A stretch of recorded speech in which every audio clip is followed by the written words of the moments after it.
ये जो आप हाथों में देख रहे हैं इसको बोलते हैं थ्रस्ट वाशर।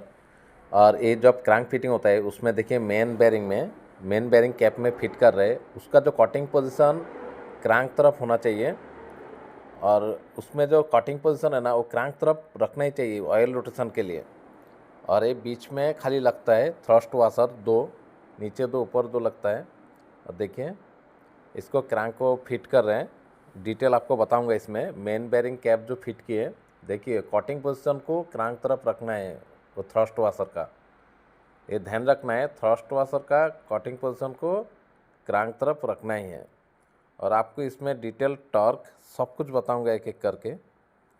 और इसमें देखिए इसमें आपका जो क्रैंक को देखिए रोटेशन करके जब टॉर्क किए तब वो क्लियर रोटेशन होना चाहिए, 1 राउंड कंपलसरी रोटेशन होना चाहिए।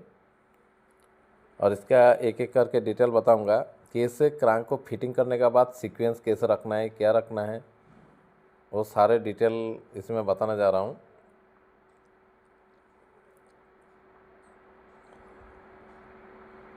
और हमारा एक्सीलेंट मैकेनिक भाई लक्ष्मण राव भाई ने सब फिट किए। टोटल देखिए ये जो आपका क्रैंकशाफ्ट एंड प्ले उसको कितना होना चाहिए, 0.05 mm टू 0.08 का अंदर ही होना चाहिए, उससे ज़्यादा नहीं है, उसको बोलते हैं एंड प्लेट। और देखिए टोटल जो क्रैंक का फिटिंग है इसको डिटेल आपको दिखाता हूँ। देखिए इसको टोटल दिखाता हूँ। और ये जो फिट किया हुआ है देखिए, पहला जो नंबर है ये 1 नंबर इंजन का, 1 नंबर साइड से 1 नंबर का बैरिंग कैप लगा हुआ है, मेन बैरिंग कैप। 2 नंबर में 2 नंबर डाले हुए, 3 नंबर में bearing cap, main bearing cap 3 number में डाले हैं। ये सीक्वेंस आपको सीक्वेंस हिसाब से लगाना है। 4 नंबर का है, ये 5 है, 6 है और एक 7 है।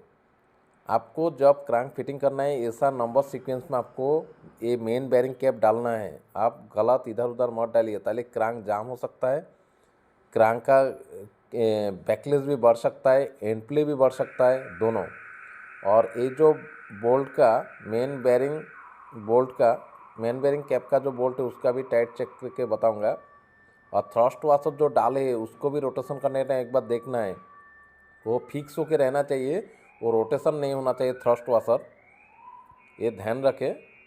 जब आप क्रैंक को हाथों में ट्रायल करेंगे रोटेशन के लिए तब वो थ्रस्ट वाशर ना रोटेशन होना चाहिए, वो कंटिन्यू एक ही जगह में रहेगा। ये जो देख रहे हैं, और इसमें BS6 इंजन है अशोक लेलैंड का।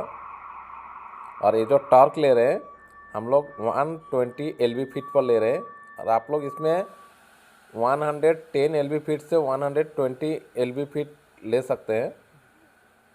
और इसमें हम लोग 120 के LV फीट में कर रहे हैं। देखिए टॉर्क कर रहे हैं हमारा मैकेनिक भाई लोग, तब जाके क्या ना आपका क्रैंक का जो रोटेशन होगा वो फ्रीली हो जाएगा पूरा।